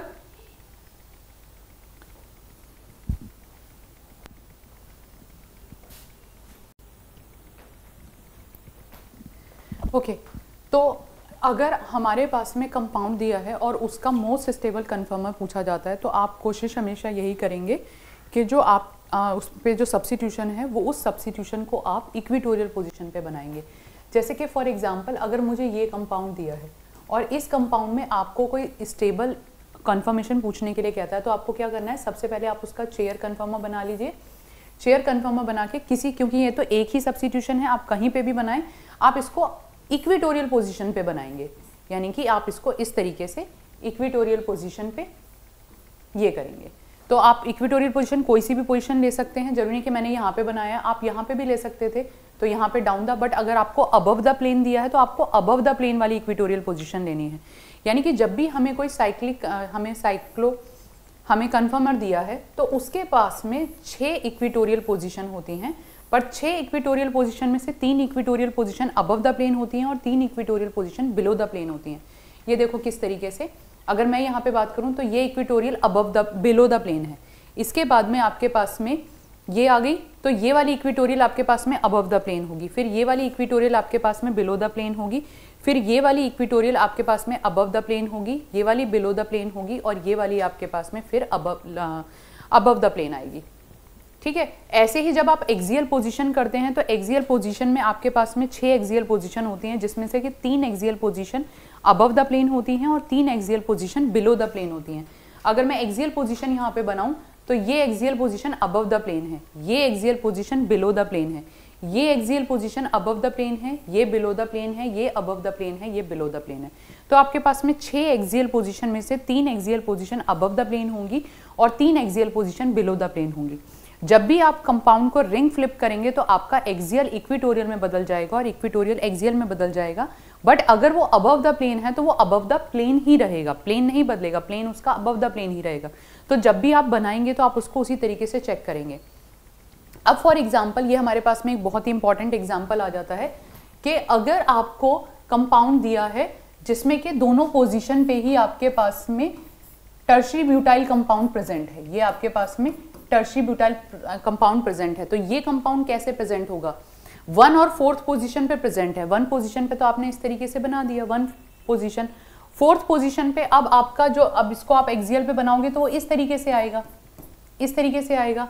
तो अब इसमें से भी क्योंकि ये बहुत ही बल्की ग्रुप होता है और बहुत ही बल्की ग्रुप होने की वजह से यहाँ पे क्या होता है, जो आपकी रिंग भाई बल्कि ग्रुप है तो यहाँ पे ये नीचे है, पर ये पर इस तरीके से नहीं दिया हुआ, ये आपके पास में दोनों ही बिलो द प्लेन ले रखे हैं, यानी कि दोनों ही कंपाउंड आपको बिलो द प्लेन दे रखे हैं इस तरीके से।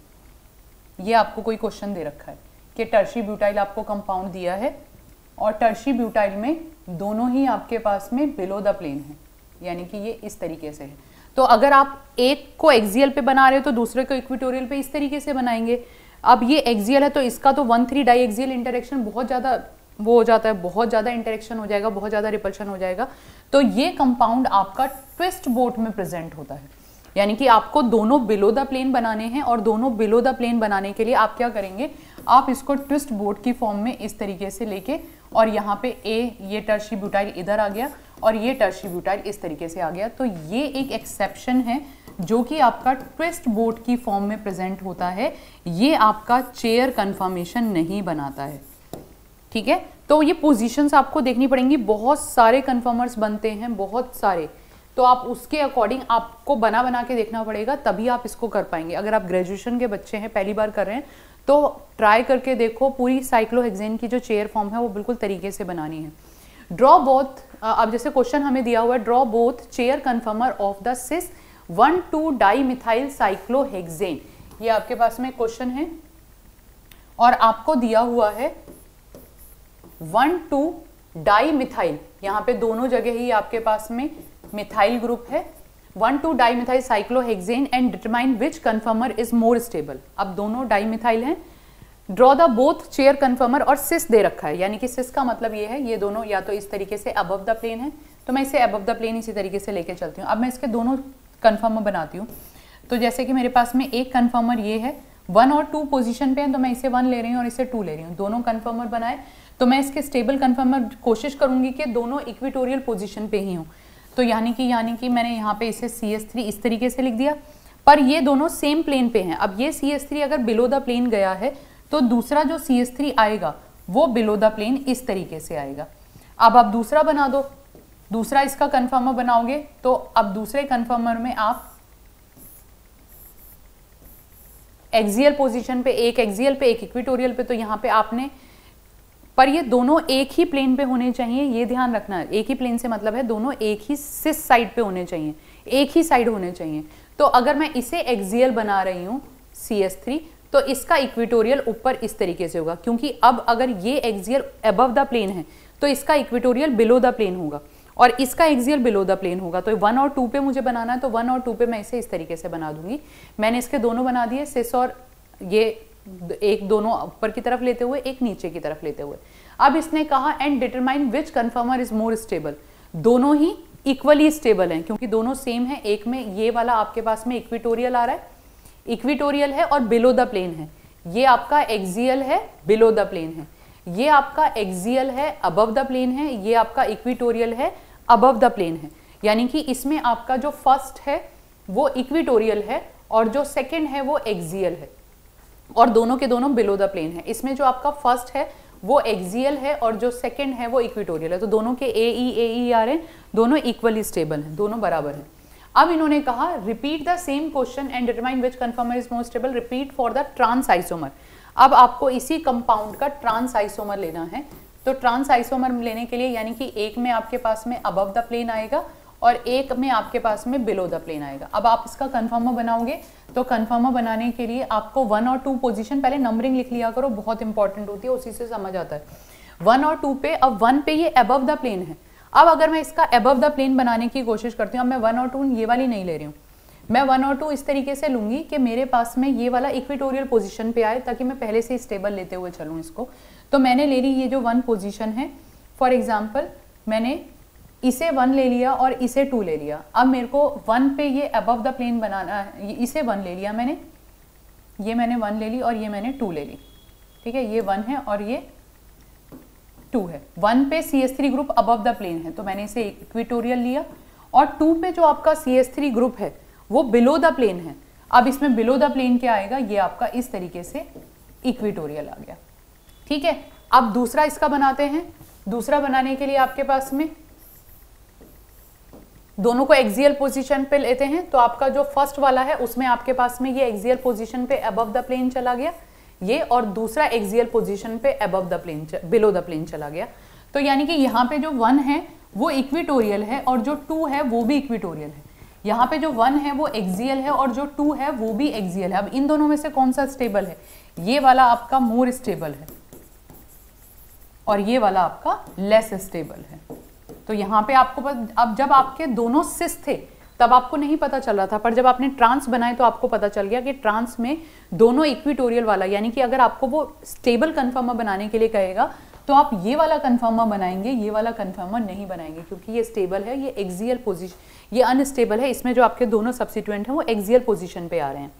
ठीक है, इसके बाद में थर्ड पार्ट क्वेश्चन का दिया है, प्रेडिक्ट विच आइसोमर सिस और ट्रांस इज मोर स्टेबल। तो आपको देख के पता चल रहा है आपका जो ट्रांस आइसोमर है वो ज्यादा स्टेबल है क्योंकि ट्रांस में दोनों एक्सियल पोजीशन पे आ रहे हैं, ये आपका मोर स्टेबल है।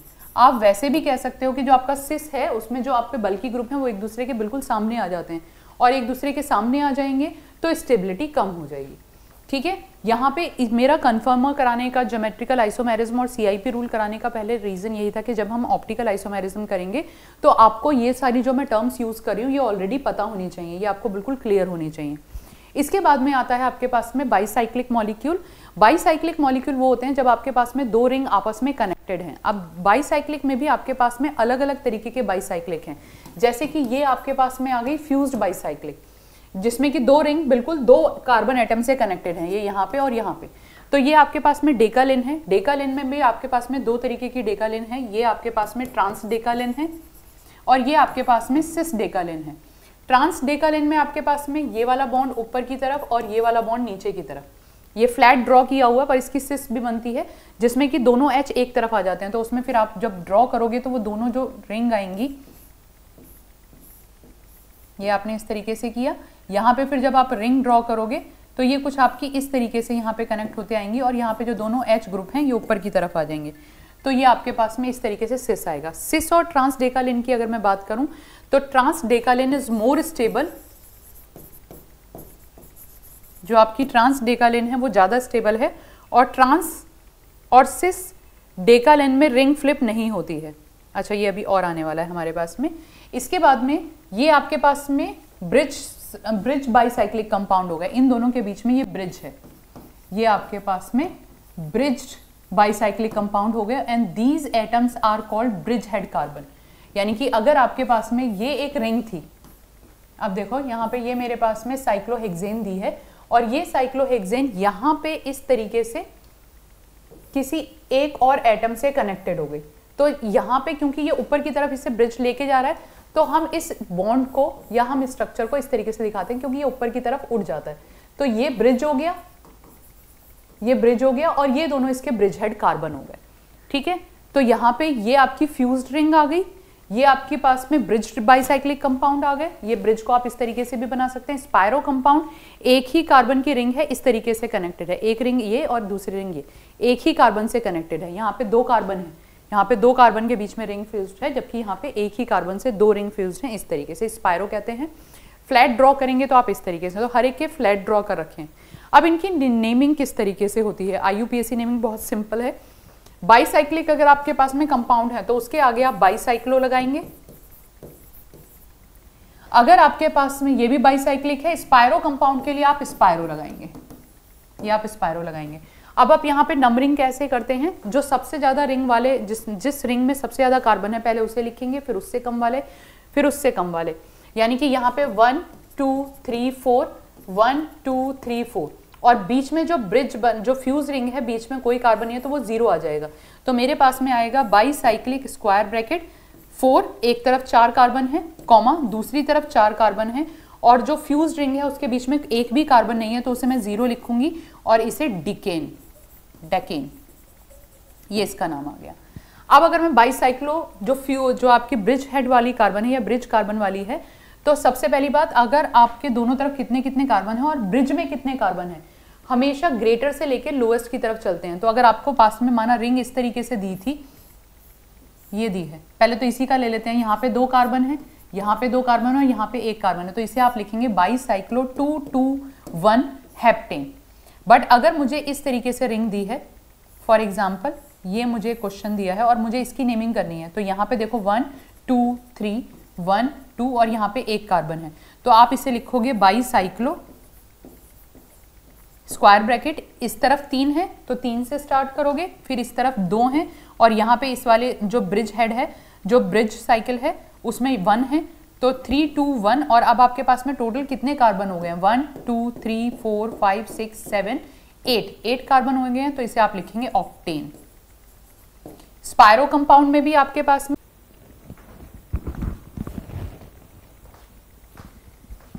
तो जब आपके पास में ये ब्रिज हेड वाली होगी तो आप 4 2 मतलब ज़्यादा से कम की तरफ चलेंगे कि पहले जिसके ज़्यादा हैं पहले आप उसे लिखेंगे, फिर आप उसे कम वालों को लिखेंगे।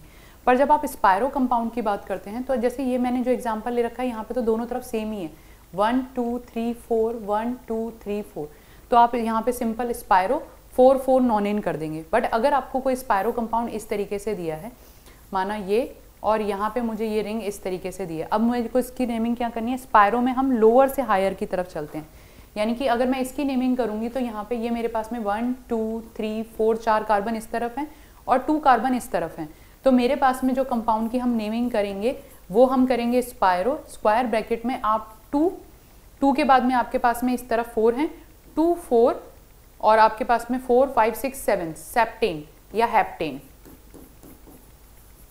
कर सकते हैं, यानी कि स्पायरो कंपाउंड में आप लोअर से हायर की तरफ लेके चलेंगे। तो जितने भी आपके पास में एग्जांपल दिए हैं ट्राई करो उनके अकॉर्डिंग, जैसे एक तरफ 5 है एक तरफ 4 है, तो पहले 4 वाले को लिखोगे, फिर आप 5 वाले को लिखोगे, फिर टोटल नंबर ऑफ कार्बन को लिख दोगे इस तरीके से। तो ये आपके पास में IUPAC नेमिंग हो गई। ये नॉमेनक्लेचर ऑफ बाईसाइक्लिक कंपाउंड, ये मैंने यहाँ पे एग्जाम्पल भी लिया था। तो यहाँ पे आपके पास में 1 2 3 4 1 2 और यहाँ पे जो आपके पास में फ्यूज रिंग है एक भी नहीं है, तो आप बाईसाइक्लो 420 ऑक्टेन लिखेंगे। यहाँ पे अगर आप देखेंगे ब्रिज वाला कार्बन है, ब्रिज यहाँ पे बना हुआ है 1 2 3 4 5 6 7 8, टोटल 8 कार्बन है, ऑक्टेन हो गया। अब एक तरफ 3 है 2 है और यही वाला हम करके आए हैं 3 2 1 ऑक्टेन। इसके बाद में आता है आपके पास में अगर फ्यूज रिंग सिस और ट्रांस डेकालिन वाली दे रखी है, मतलब डेकालिन दे रखा है, तो डेकालिन आपका दो तरीके से कनेक्ट हो सकता है, एक तो आपका सिस फॉर्म में और ट्रांस फॉर्म में। सिस फॉर्म में ये जो आपके दोनों हाइड्रोजन है वो एक ही तरफ आ रहे हैं, ऊपर की तरफ या नीचे की तरफ एक ही साइड आएंगे, तो ये आपकी सिस फ्यूज रिंग है। और अगर एक हाइड्रोजन ऊपर और एक हाइड्रोजन नीचे है तो ये ट्रांस फ्यूज रिंग है। सबसे इंपॉर्टेंट चीज, जब आपके पास में सिस और ट्रांस डेकालिन है तो ये जो रिंग है ये आपस में रिंग फ्लिपिंग नहीं कर सकती है, यहाँ पे कोई रिंग फ्लिपिंग नहीं होगी। और trans decalin is more stable. Trans decalin यानी कि जो आपका डेकालिन है वो ट्रांस डेकालिन फॉर्म में ही एग्जिस्ट करता है।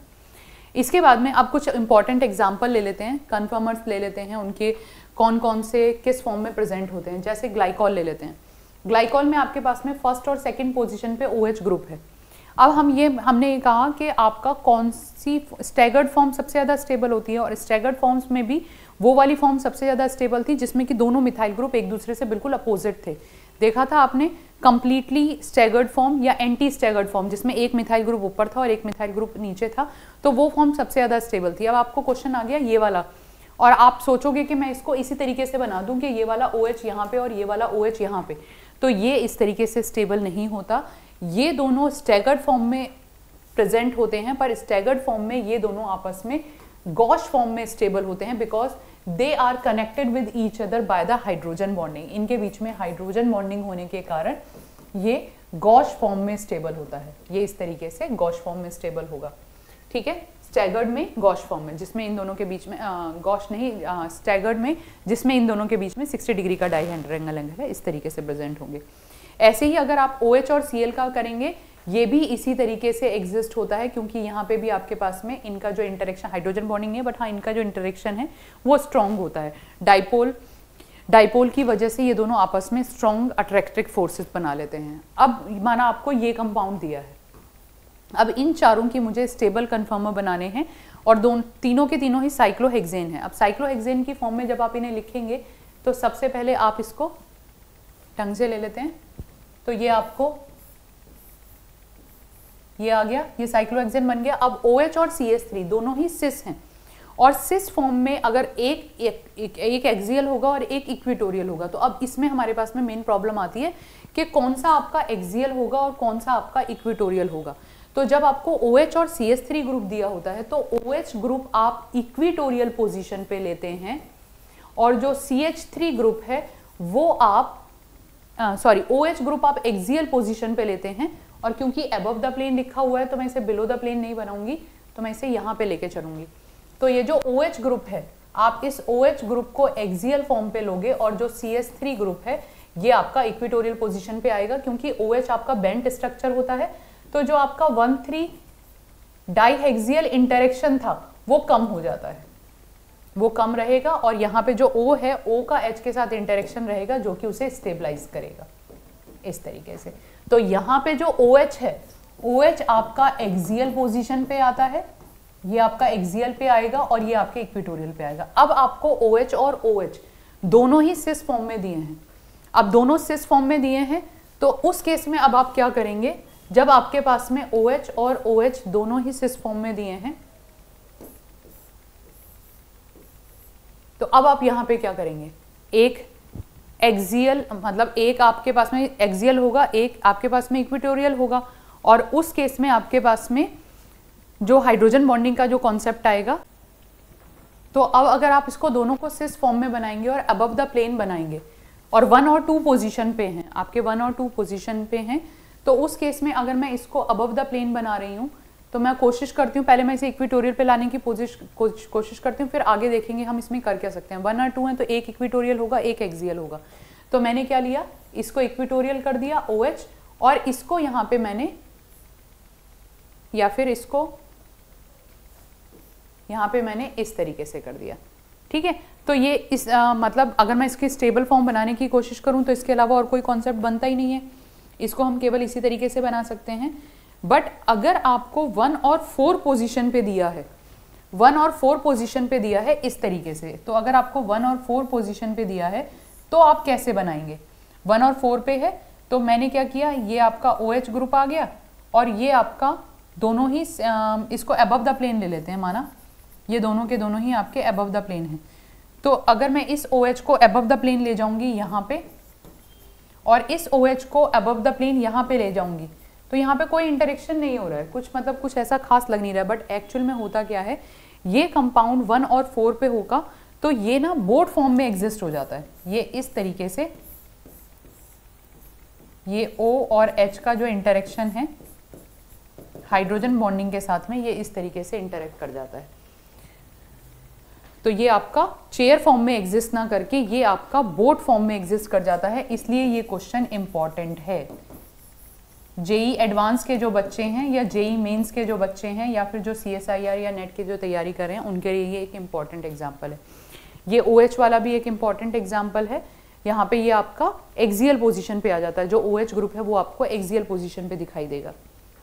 ठीक है, इसके बाद में आपके पास में आता है, ये मैंने एग्जाम्पल पहले भी ले लिया था, ये और काफ़ी अच्छे एडवांस एग्जाम्पल हैं यहाँ पे। तो ये आपको जो OH ग्रुप है ये आपके पास में O methyl group OR group ये आपका एक्सियल पोजीशन पे आता है। रीज़न क्या है कि यहाँ पे जो मिथाइल ग्रुप है वो पीछे की तरफ चला जाता है तो डाई एक्सियल इंटरेक्शन कम होगा और H और OH के बीच का इंटरेक्शन बढ़ जाएगा, जिसके कारण ये आपका कंपाउंड स्टेबल हो जाता है। तो ये एक्सियल पे एग्जिस्ट करता है। ऐसे ही अगर ये मुझे दोनों अबव द प्लेन दिए हैं, जरा इसे बना के देखते हैं हम क्या कर सकते हैं इसमें। तो अगर ये आपको इस तरीके से 1 और 4 पोजीशन दी है और 1 और 4 पोजीशन पे दोनों ही अबव द प्लेन दिए हैं, तो ये मैंने ले लिया OH ये, और ये जो CH3 ग्रुप है टर्शी ब्यूटाइल ये इक्विटोरियल, तो इसको हमेशा इस तरीके से बनाएंगे, यानी कि ये आपका हमेशा इक्विटोरियल पोजीशन पे आएगा और ये आपका एक्सियल पोजीशन पे आएगा और इस केस में ये क्वाइट स्टेबल होता है। अब आपको OH और Br जो दे रखे हैं ये दोनों एक दूसरे के सिस दे रखे हैं। अब यहाँ पे आप कैसे करोगे, जब आपको दोनों ही एक दूसरे के सिस दिए हुए हैं तो इस केस में आपके पास में अगर हम इसका कन्फर्मर बनाएं, ये अब जो OH है वो बिलो द प्लेन है, तो ये OH हमने इस तरीके से बिलो द प्लेन ले लिया और जो दूसरा Br है वो भी हमने बिलो द प्लेन इस तरीके से ले लिया। तो ये आपको कैसे एग्जिस्ट होगा, अभी हम OH के लिए बात करके आए हैं कि ये एक्सियल पोजीशन पे ज़्यादा स्टेबल होगा।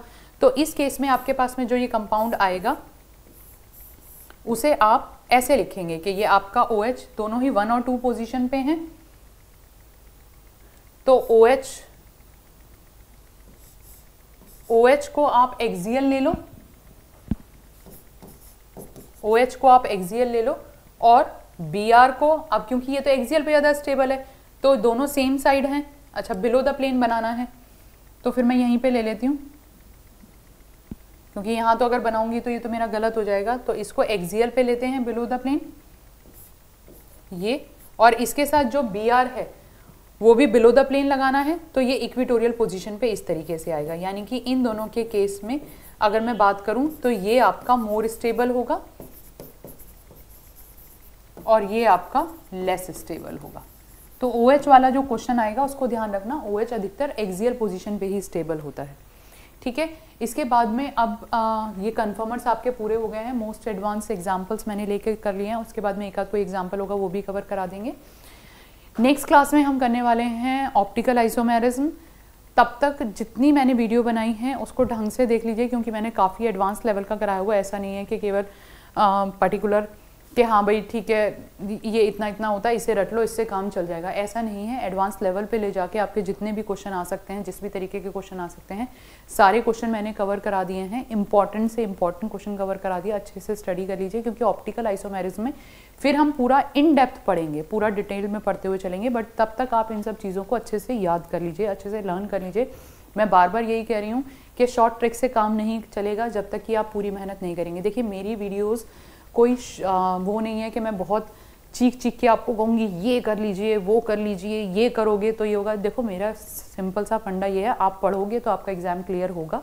अगर आप नहीं पढ़ोगे और आप सोचते हो कि आप वन ट्रिक से या वन शॉट से एग्जाम क्लियर कर जाओगे तो it's very much impossible. I don't know कि कैसे लोग बाग ये कहते हैं कि आपने वन शॉट देखा और आपका एग्जाम, ऐसा नहीं है। आपने पूरे साल कुछ ना कुछ जरूर पढ़ा होगा, तभी आप वन शॉट देख के आप उसे और ज़्यादा इंप्रूव कर गए कि जो आपके वीक पॉइंट थे आपने वो इंप्रूव कर लिए। बट अगर आपको ये लग रहा है कि आपने पूरे साल कुछ नहीं पढ़ा और आप वन शॉट देख के एग्जाम क्लियर कर लेंगे, बाकी देखो तुक्का लगा तो मुझे पता नहीं है, बट मैं इन चीज़ों को फेवर नहीं करती हूँ। But meanwhile please subscribe, join, comment करिए, लाइक करिए, ताकि मुझे पता चले कि हाउ यू आर फीलिंग, कि आपको क्या इंप्रूवमेंट चाहिए और आप क्या क्या चाहते हैं, so that I can work on that. Thank you, मिलते हैं फिर नेक्स्ट क्लास में। Okay bye.